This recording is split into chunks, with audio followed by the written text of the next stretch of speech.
നമസ്കാരം. ഓട്ടപ്രദർശനത്തിലേക്ക് ഏവർക്കും സ്വാഗതം. ആദ്യം നമുക്കൊരു ദൃശ്യം കണ്ടിട്ട് വരാം.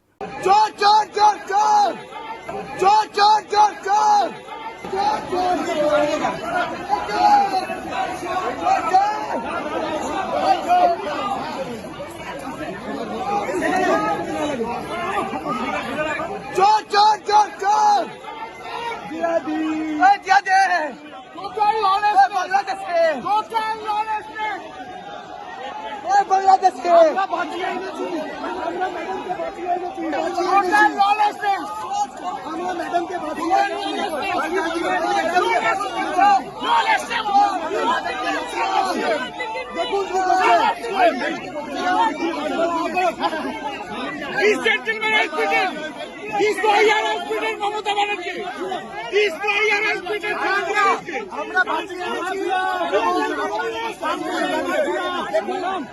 15 വർഷക്കാലം ഒരു സ്റ്റേറ്റ് ഭരിച്ച മുഖ്യമന്ത്രിയുടെ ദൃശ്യമാണ് നമ്മൾ കണ്ടത്.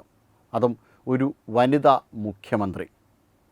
പണ്ടൊക്കെ ദൈവം പിന്നെ എന്നാണ് പറഞ്ഞത്. ഇപ്പോൾ കയ്യോടെ ആൾക്കാർ കൂകി വിളിച്ചും ജിഹാദി എന്ന് പറഞ്ഞ് അധിക്ഷേപിച്ചും അങ്ങനെ കൊണ്ട് നടക്കുകയാണ്. ഇനി കുറച്ചു കാലം കഴിയുമ്പോൾ മമതയ്ക്ക് മറ്റേ കമ്പ കുംഭ എന്നൊക്കെ പറഞ്ഞുകൊണ്ട് കൂവിക്കൊണ്ട് നടക്കാം. അതിന് മാത്രമേ ജനം അവസരം നൽകുകയുള്ളൂ. എന്തൊക്കെയാണ് പറഞ്ഞത്? ചോരി എന്ന്, കള്ളി എന്നൊക്കെയാണ് ജനം ഇപ്പോൾ വിളിക്കുന്നത്. അവിടുത്തെ ഹിന്ദുക്കൾക്കെതിരെ എന്തൊക്കെ തരത്തിലുള്ള അതിക്രമങ്ങളാണ് മമത കാണിച്ചു കൂട്ടിയത്. രാമനവമി നിരോധിക്കുക, ദുർഗാപൂജ നിരോധിക്കുക, അങ്ങനെ ഹിന്ദുവിനെ എണ്ണം പറഞ്ഞ് കുത്തിയ മമതയ്ക്കിട്ട് തിരിച്ച് നല്ല ഒന്നാം തരം പണി തന്നെയാണ് ജനം കൊടുത്തത്. ജനം ആർത്തിരമ്പി വന്ന തെരഞ്ഞെടുപ്പിൽ വോട്ട് ചെയ്യുകയായിരുന്നു. ആദ്യഘട്ടത്തിൽ 91.38%, രണ്ടാം ഘട്ടത്തിൽ 92.6%. എല്ലാ കാലത്തും ജിഹാദികളുടെ പിന്തുണ കിട്ടുമെന്ന് മമത വിചാരിച്ചു. അവസാനം തീരെ ഗത്യന്തരമില്ലാതെ ഇവിടുത്തെ ഹിന്ദുക്കളെ മമത നേരിട്ടിറങ്ങി ഭീഷണിപ്പെടുത്തി തുടങ്ങി. ഇൻഷാ അല്ലാഹ് മമതയ്ക്ക്, അതായത് തൃണമൂൽ കോൺഗ്രസ്സിന് വോട്ട് നൽകിയില്ല എങ്കിൽ പ്രതികരണമുണ്ടാകും എന്നായിരുന്നു മമത സ്റ്റേജിൽ വച്ച് പ്രസംഗിച്ചത്. അപ്പോൾ ജനം ഭയന്നുകൊണ്ട് TMCക്ക് വോട്ട് ചെയ്യും എന്നായിരുന്നു മമത പറഞ്ഞത്. പക്ഷേ ജനം വോട്ട് ചെയ്തു മമതയ്ക്കല്ല, മമതയ്ക്കെതിരെ. ഇവിടെ നിന്ന്, അതായത് കേരളത്തിൽ നിന്നടക്കം ഇവിടുത്തെ ഭായിമാരടക്കം ഓടി. മമത പറഞ്ഞ ഉടനെ നമ്മളെല്ലാവരും വിചാരിച്ചു മമതയ്ക്ക് വേണ്ടി വോട്ട് ചെയ്യാനാണ് എന്ന്. പക്ഷേ മമതയ്ക്കെതിരെ കുത്താനാണ് ഇവിടെ നിന്ന് പോയത് എന്ന് പിന്നെയാണ് അറിയുന്നത്. എന്തായാലും മമതയെ നല്ല വൃത്തിയായി പണി കൊടുത്തു എന്നുള്ളതാണ്. ബംഗാളിനെ 15 വർഷക്കാലം അടക്കി ഭരിച്ച് അവരെ ദാരിദ്ര്യത്തിലും ദുരിതക്കയത്തിലുമാക്കിയ അവരുടെ നേതാവിന് നല്ല ഒന്നാം തരം പണി തന്നെ കൊടുത്തു. സുവേന്ദു അധികാരിയെ മുഖ്യമന്ത്രിയാക്കി. മമതയ്ക്ക് ഭരണം പോയിട്ടും അങ്ങ് വല്ലാണ്ട അങ്കലാപ്പായി. ഇനി പിന്നെ മമതയെ പരാജയപ്പെടുത്തിയ ആൾക്കാർക്കെതിരെ എന്തെങ്കിലുമൊക്കെ ചെയ്യണമല്ലോ. അങ്ങനെ പാവം ചന്ദ്രനാഥ് എന്ന സുവേന്ദു അധികാരിയുടെ എക്സിക്യൂട്ടീവ് അസിസ്റ്റൻറ്റിന് നേരെ ഒരു ആയുധമുറ. അദ്ദേഹത്തെ വെടിവെച്ച് കൊന്നു. മുൻ എയർഫോഴ്സ് ഉദ്യോഗസ്ഥനായ ചന്ദ്രനാഥാണ് ആ തെരഞ്ഞെടുപ്പിൽ, അതായത് ഭവാനിപ്പൂർ മണ്ഡലത്തിൽ മമതയ്ക്കെതിരായുള്ള എല്ലാ മാനേജ്മെൻറ്റൽ ആക്ടിവിറ്റീസും നടത്തിയത്. സുവേന്ദു അധികാരിക്ക് വേണ്ടി പട നയിച്ചത് ചന്ദ്രനാഥായിരുന്നു. ഭീകരവാദികൾക്ക് മുന്നിൽ തലകുനിക്കില്ല എന്ന് പറഞ്ഞുകൊണ്ടിരുന്ന ചന്ദ്രനാഥ് TMCയിൽ നിന്ന് സുവേന്ദു അധികാരി വിട്ടപ്പോൾ ചന്ദ്രനാഥും ഒപ്പം കുടുംബവും ഒപ്പമിറങ്ങി. അങ്ങനെ പിന്നീട് സുവേന്ദു അധികാരിക്കൊപ്പമായിരുന്നു. അദ്ദേഹത്തെ അധികാരത്തിലേക്ക് എത്തിയതിന് ശേഷം ചന്ദ്രനാഥ് മടങ്ങി. പോസ്റ്റ് പോൾ വയലൻസിന് വേണ്ടി, അതായത് പോസ്റ്റ് പോൾ വയലൻസിന് നടത്തിയതിൻ്റെ പേരിൽ മമതയെ ഇതാ കോടതിയിലേക്കും എത്തിച്ചു. കോടതിയിലെത്തിയതിന് ശേഷം തിരിച്ചിറങ്ങിയപ്പോഴാണ് ജനങ്ങളുടെ ഈ കൂകിവിളി. എന്തായാലും അത് കലക്കി. മമത നടത്തിയ നീക്കങ്ങൾക്കൊക്കെയും നല്ല ഒന്നാം തരം മറുപണി. ബംഗ്ലാദേശിൽ മമതയ്ക്ക് വേണ്ടി മുദ്രാവാക്യങ്ങൾ മുഴങ്ങി, ജാഥകൾ നടത്തി. പല ജമാഅത്തെ ഇസ്ലാമി നേതാക്കന്മാരും ശബ്ദിച്ചു, മമതയെ അവിടെ തിരികെ കൊണ്ടുവന്നില്ല എങ്കിൽ ഇന്ത്യയെ നശിപ്പിക്കും, ഹിന്ദുക്കളെ അവിടെ നശിപ്പിക്കുവാൻ വേണ്ടി കുറച്ച് മുസ്ലിങ്ങൾ മാത്രം മതി എന്നൊക്കെയായിരുന്നു അവിടെ നിന്നുണ്ടായ ചില വാഗ്ധോരണികൾ. പക്ഷേ അതിലൊന്നും ആരും ഭയപ്പെട്ടില്ല. ആർക്കും ഒരു ഭയവും ഉണ്ടായില്ല. കാരണം ഇന്ത്യ പോലെ വലിയ ഒരു രാജ്യത്തിന് എന്തേ ബംഗ്ലാദേശിനെ ഭയപ്പെടാൻ, എന്തിന് ബംഗ്ലാദേശിനെ ഭയപ്പെടണം?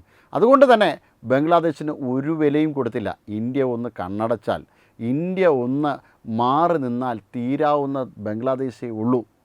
അവർക്ക് ഇന്ധനം വേണമെങ്കിൽ തന്നെയും ഇവിടെ നിന്ന് നൽകണം. ഇന്ത്യയുടെ ദയാദാക്ഷിണ്യത്തിൽ, ഇന്ത്യയുടെ ഔദാര്യത്തിലാണ് ഇപ്പോൾ ബംഗ്ലാദേശ് കഴിഞ്ഞുകൂടുന്നത്. എന്തായാലും മമതയെ പിന്തുണച്ച് അവരും ഒരു വഴിയാകാൻ പോകുന്നു എന്നേ പറയാനുള്ളൂ. എന്തായാലും മമത നടത്തിയ നീക്കങ്ങൾക്കെതിരെയും ശക്തമായ പണി തന്നെയാണ് കിട്ടിയത്. ഇന്ത്യയെ നശിപ്പിക്കുവാൻ വേണ്ടി ഇന്ത്യ മുന്നണി നടത്തിയ എല്ലാ നീക്കങ്ങൾക്കും ശക്തമായ രീതിയിൽ തന്നെ ജനം പ്രതികരിക്കുന്നുണ്ട്. അത് ആസാമിലായാലും ബംഗാളിലായാലും ഇങ്ങ് തമിഴ്നാട്ടിലായാലും ഒക്കെയും നല്ല ഒന്നാം തരം പണി. ഇവരെല്ലാം ഒരു കോക്കസ് ആയിരുന്നു. ഇവർക്ക് ഭാരതത്തിൽ BJPയെ പരാജയപ്പെടുത്തുവാൻ കഴിയില്ല എന്ന് മനസ്സിലാക്കി കഴിഞ്ഞപ്പോൾ പിന്നെ ഇവരെന്താണ് ചെയ്തത്? ഇന്ത്യക്കെതിരെ മുദ്രാവാക്യം വിളിക്കുക, പാകിസ്ഥാന് വേണ്ടി ഇന്ത്യയെ എതിർക്കുക, അങ്ങനെ പലതരത്തിലുള്ള കാര്യങ്ങളാണ്. അത് ഒരു എന്താണ് പറയുക, ലിബറലിസം എന്നൊക്കെയാണ്. അത് വളരെ വലിയ സ്വാതന്ത്ര്യ പ്രഖ്യാപനം, ജനാധിപത്യ ബോധം എന്നൊക്കെയാണ് ഇവർ പറഞ്ഞു നടന്നത്. അപ്പോൾ ഇവർക്കൊക്കെയും നല്ല ഒന്നാം തരം പണിയായി മാറിയിരിക്കുകയാണ് മമതയുടെ പരാജയം. ഇനി ഇന്ത്യ മുന്നണിയിൽ ആരാണ് ഉള്ളത്? ഒരാളുമില്ല മോദിക്കെതിരെ എതിർക്കുവാൻ വേണ്ടിയിട്ട്. ഇനി DMKയിൽ നിന്നുള്ള സ്റ്റാലിനുണ്ടോ? പിണറായി വിജയനുണ്ടോ? ഇനി അങ്ങ് ബംഗാളിൽ മമതയുണ്ടോ? ആരും തന്നെയില്ല. എല്ലാ തരത്തിലുള്ള ഈ ക്രിമിനൽ ആക്ടിവിറ്റീസ്, എല്ലാ തരത്തിലുള്ള ഭാരത വിരുദ്ധമായ സമീപനമെടുത്ത ഭരണാധികാരികളെ മുഴുവൻ ജനം അധികാരത്തിൽ നിന്ന് പുറത്താക്കി. പ്രത്യേകിച്ചും മമതയെ. കഴിഞ്ഞ 15 വർഷക്കാലം എന്തായിരുന്നു മമത ബംഗാളിൽ കാണിച്ചു കൂട്ടിയത് മുഴുവൻ? അവിടുത്തെ ഹിന്ദുക്കളെ നശിപ്പിക്കുവാൻ വേണ്ടി മമത നടത്തിയ നീക്കങ്ങൾക്കൊക്കെയും നല്ല ഒന്നാന്തരം പണി തന്നെയാണ് കിട്ടിയത്. എന്തായാലും മമതയുടെ ഈ നീക്കങ്ങൾക്കൊക്കെ ഈ പണി കിട്ടിയാൽ പോരാ, തീർച്ചയായും ഇതിനും വലിയ പണികൾ വരാനിരിക്കുന്നതേ ഉള്ളൂ മമതയ്ക്ക് വേണ്ടിയിട്ട്. അതിനു വേണ്ടിയിട്ടുള്ള ഒരുക്കങ്ങൾ അണിയറയിൽ തുടങ്ങിക്കഴിഞ്ഞു. ബംഗ്ലാദേശിലേക്ക് കടക്കുകയോ അല്ലെങ്കിൽ പാകിസ്ഥാനിലേക്ക് കടക്കുകയോ ഒക്കെ ഇനി മമതയ്ക്ക് മാർഗമുള്ളൂ. കാരണം ബംഗ്ലാദേശ് ഉൾപ്പെടെ ഭാരതത്തിനെതിരെ ചില ഗൂഢപദ്ധതികൾ ഉണ്ടാക്കി വച്ചിരിക്കുകയായിരുന്നു. വടക്കു കിഴക്കൻ സംസ്ഥാനങ്ങളെ ഉൾക്കൊള്ളിച്ചുകൊണ്ട് അതൊരു ഗ്രേറ്റർ ബംഗ്ലാദേശ് ആണെന്നും ഈ ഗ്രേറ്റർ ബംഗ്ലാദേശിന് വേണ്ടിയിട്ടുള്ള പ്രവർത്തനങ്ങൾ നടത്തിക്കൊണ്ടിരിക്കുകയായിരുന്നു മുഹമ്മദ് യൂനസെല്ലാം. അതിനുവേണ്ടി ഇയാൾ നേരെ ഇറാനിലേക്ക് പോയി, പാകിസ്ഥാനിലേക്ക് പോയി. അവസാനം ഇവിടങ്ങളിലൊന്നും നടക്കാതെ വന്ന് തിരിച്ചു വരേണ്ടി വന്നു. അവിടെ തിരിച്ചു വന്നപ്പോൾ ജമാഅത്തെ ഇസ്ലാമിക്ക് വിജയിക്കുവാനും കഴിഞ്ഞില്ല. പകരം വിജയിച്ചതാകട്ടെ ബംഗ്ലാദേശി നാഷണൽ പാർട്ടി BNP. അങ്ങനെ അവിടെയും പരാജയപ്പെട്ടു. അങ്ങനെ ദേശവിരുദ്ധമായ ഭീകരവാദികളെ പിന്തുണയ്ക്കുന്ന ഇവരെല്ലാവരും തന്നെ പരാജയപ്പെടുന്ന കാഴ്ചയാണ് കണ്ടത്. മമതയ്ക്ക് വളരെ ശക്തമായി ഈ ചില കാര്യങ്ങൾ, അതായത് ബംഗാളിലൊക്കെ നടന്ന ചില ഭീകരവാദ പ്രവർത്തനങ്ങൾ മമതയുടെ കൈയുണ്ടായിരുന്നു. അതായത് അവിടെ ഷെയ്ഖ് ഷാജഹാന് ശക്തമായ പിന്തുണയാണ് മമതയുടെ TMC കൊടുത്തത്. നന്ദിഗ്രാമിൽ സന്ദേശ് കലിയിൽ അടക്കമുള്ള പ്രവർത്തനങ്ങൾക്ക് അവർക്ക് വേണ്ടിയിട്ടുള്ള എല്ലാ തരത്തിലുള്ള സൗകര്യങ്ങളും മമത ചെയ്തു കൊടുത്തു. ഷെയ്ഖ് ഷാജഹാൻ അവിടുത്തെ ഹിന്ദു സ്ത്രീകളെ, അതായത് ശൗചാലയമില്ലാത്തതിനാൽ പുറത്തു പോകുന്ന ഹിന്ദു സ്ത്രീകളെ പിടിച്ചുകൊണ്ടു പോവുകയും ദിവസങ്ങളോളം പീഡിപ്പിക്കുകയും ഒക്കെ ചെയ്തു. ഞാനൊരു ബംഗ്ലാദേശിയാണെന്ന് തുറന്നു പ്രഖ്യാപിക്കുവാൻ പോലും ഷെയ്ഖ് ഷാജഹാന് മടിയുണ്ടായില്ല. അത്തരത്തിൽ ബംഗാളിനെ അടിമുടി നശിപ്പിച്ചുകൊണ്ട്, ബംഗാളികളെ അടിമുടി നശിപ്പിച്ചുകൊണ്ട് ഷെയ്ഖ് ഷാജഹാനെ പോലുള്ള ക്രിമിനലുകൾക്ക്, ഭീകരവാദികൾക്ക് കനത്ത പിന്തുണയാണ് മമത കൊടുത്തുകൊണ്ടിരുന്നത്. ഹുമയൂൺ കബീർ ഉൾപ്പെടെയുള്ള ആൾക്കാരെ പിന്തുണച്ചതും മമത തന്നെ. അവസാനം ഒന്നും നടക്കില്ല എന്നായപ്പോൾ മമത തന്നെ ഒരു നാടകം കളിച്ച് ഇയാൾ BJP പക്ഷപാതിയാണ് എന്ന് പറയാൻ വേണ്ടിയിട്ടുള്ളൊരു ശ്രമവും നടത്തി. പക്ഷേ അതൊന്നും ജനം ഏറ്റെടുത്തില്ല. ജനം ഒന്നടങ്കം ഇളകി വന്ന മമതയ്ക്കെതിരെ വോട്ടുകുത്തുകയായിരുന്നു. മമതയ്ക്ക് ഇനി ഒരു രക്ഷയുമില്ല. ധാരാളം സമ്പാദിച്ചിട്ടുണ്ടാകും മമതാ ബാനർജിയുടെ മന്ത്രിമാർ. അതിലും ഒരു വലിയ പങ്ക് മമതയ്ക്കായിരിക്കണം. മമത പണ്ട് ഇതൊന്നും താനൊരു അഴിമതിക്കാരിയല്ല എന്ന് കാണിക്കുവാൻ വേണ്ടിയിട്ട് വളരെ ചെറിയ കാറിൽ, ഒരു പ്രീമിയം കാറല്ലാത്ത കാറിലൊക്കെ സഞ്ചരിച്ചുകൊണ്ട് പലതരത്തിലുള്ള പ്രവർത്തനങ്ങളും നടത്തി. പക്ഷേ ജനത്തിന് ഇതൊന്നും അല്ലായിരുന്നു ആവശ്യം. ജനത്തിന് ആവശ്യം അവരുടെ വികസനത്തിന് വേണ്ടിയിട്ടുള്ള കാര്യങ്ങളായിരുന്നു, അവർക്ക് തൊഴിലവസരം സൃഷ്ടിച്ചെടുക്കേണ്ട കാര്യങ്ങളായിരുന്നു. ഇതൊക്കെയും മമത കൊടുത്തില്ല എന്ന് മാത്രമല്ല, അവിടെ തീവ്രവാദികളെ ഉത്പാദിപ്പിക്കുന്ന ഒരു ഫാക്ടറിയാക്കി ബംഗാളിനെ മാറ്റിയെടുക്കുകയുമായിരുന്നു. എന്തിന് ഏറെ പറയുന്നു, ഏറെ ജനാധിപത്യ ബോധമുള്ള സ്വാതന്ത്ര്യ സമരത്തിൽ ഭാരതത്തിന് വേണ്ടി പടപൊരുതിയ എണ്ണമറ്റ മഹാരഥന്മാരുടെ മണ്ണായ ബംഗ്ലാദേശ് അങ്ങനെ ഭാരതവിരുദ്ധമായി പെരുമാറാൻ തുടങ്ങി മമതയുടെ കീഴിൽ. അവർക്ക് ഒന്നുമില്ല. ഇനി ഈ ഹിന്ദുക്കളെ നശിപ്പിക്കുവാൻ വേണ്ടി അയക്കുന്ന മുസ്ലിങ്ങൾക്ക് മമത വല്ലതും കൊടുക്കൂ, അവർക്കും ഒന്നും കൊടുക്കില്ല. മമത ഇവരെ ഉപയോഗിച്ചത് മുഴുവൻ ഹിന്ദു വിരുദ്ധമായ പ്രവർത്തനങ്ങൾ നടത്തുവാനാണ്. അതൊക്കെയും ബംഗാളിലെ 34% വരുന്ന ചില മുസ്ലിം മേഖലകളുണ്ട്. അവിടുത്തെ മുസ്ലിങ്ങൾ പോലും തുറന്നു പറഞ്ഞിട്ടുണ്ട് തങ്ങളെ എന്തിനു വേണ്ടിയിട്ടാണ് മമത ഉപയോഗിച്ചതെന്ന്. എന്തായാലും മമതയ്ക്ക് അവരും കനത്ത തിരിച്ചടി തന്നെ നൽകിയിട്ടുണ്ട്. ഇനി മമതയ്ക്ക് തല പൊക്കുവാനാകില്ല. ഈ കൂകി വിളികളും ബഹളങ്ങളും ഒക്കെയായി മമത ഇനി ബംഗാളിൻ്റെ തെരുവീഥികളിലൂടെ നടക്കും.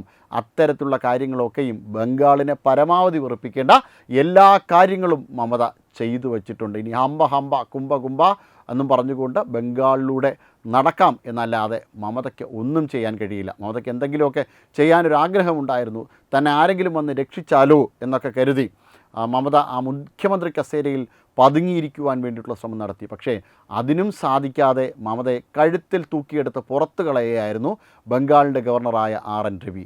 അപ്പോൾ ഒരിടത്തും രക്ഷയില്ല. മമതാ ബാനർജിയെ പോലുള്ളൊരു ദേശദ്രോഹിയെ ഇനി ബംഗാളിന് വേണ്ട എന്നാണ് ബംഗാളിലെ ജനത പറയുന്നത് മമതയ്ക്കെതിരെ. Web desk Tatwamayi news. വിട്ടുവീഴ്ചയില്ലാത്ത നിലപാടുകളുമായി ദേശീയതയുടെയും സമാജത്തിൻ്റെയും ശാക്തീകരണത്തിനു വേണ്ടി തത്വമയിയുടെ ജൈത്രയാത്ര തുടരുകയാണ്. യൂട്യൂബിൽ മാത്രം തത്വമയിക്ക് 10 ലക്ഷം സബ്സ്ക്രൈബേഴ്സിലേക്ക് എത്താൻ ഏതാനും ചുവടുകൾ മാത്രമാണ് ബാക്കി. മറ്റ് സോഷ്യൽ മീഡിയ പ്ലാറ്റ്ഫോമുകളിലും തത്വമയിയുടെ നിറസാന്നിധ്യം തുടരുകയാണ്. ഈ അവസരത്തിൽ ഞങ്ങൾക്ക് നിങ്ങളോടുള്ള അഭ്യർത്ഥന ഞങ്ങളോടൊപ്പം നിൽക്കുക എന്നുള്ളതാണ്. നിങ്ങൾ ഉപയോഗിക്കുന്ന ഏത് സോഷ്യൽ മീഡിയ പ്ലാറ്റ്ഫോം ആണെങ്കിലും ഞങ്ങളുടെ വരിക്കാരാകുക, ഞങ്ങളെ സബ്സ്ക്രൈബ് ചെയ്യുക, നിങ്ങളുടെ സുഹൃത്തുക്കളിലേക്ക് തത്വമയിയുടെ ഈ സന്ദേശം പ്രചരിപ്പിക്കുക. ഞങ്ങളോടൊപ്പം നിൽക്കൂ, രാഷ്ട്രത്തോടൊപ്പം നിൽക്കൂ, ദേശീയതയ്ക്കൊപ്പം സഞ്ചരിക്കൂ.